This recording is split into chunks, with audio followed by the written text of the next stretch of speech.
طيب، مرحبا واهلا وسهلا.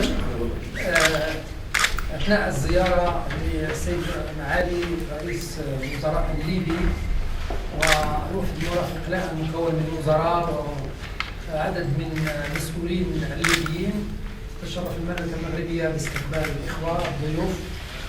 اجرينا في وزاره الشؤون الخارجيه زميلي واخي السيد محمد عبد العزيز وزير الخارجيه الليبي وانا شخصيا اجرينا محادثات في اطار الدوره الثانيه لآلية التشاور السياسي، انصبت بطبيعه الحال على تقييم مجمل العلاقات الثنائيه بين ليبيا والمملكه المغربيه على المستوى السياسي، على المستوى الاقتصادي، على المستوى الثقافي وعلى المستوى القنصلي.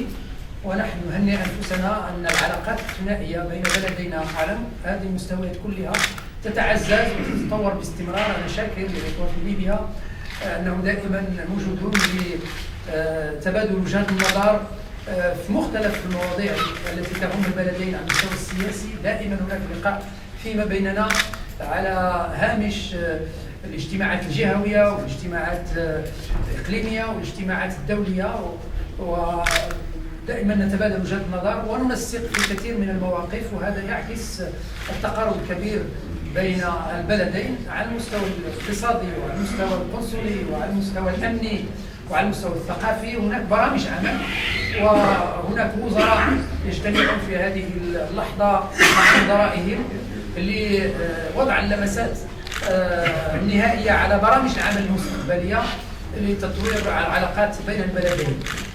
السيد معالي رئيس الوزراء الليبي سيكون عنده اليوم في المساء لقاء مع رجال الاعمال المغاربه هو والوفد المرافق له، واظن بان هذه بدايه لحث القطاع الخاص المغربي والقطاع الخاص الليبي على ان يقوموا بدور في تطوير العلاقات الاقتصاديه. اريد ان اشير ايضا الى شيء مهم جدا، وهو ان جلاله الملك سيستقبل بعد قليل السيد معالي رئيس الوزراء الليبي وبعض اعضاء المرافقين له في استقبال، وسيكون هذا تثمين لهذه الزياره وايضا ترحيب على اعلى مستوى بهذا الضيف الكريم.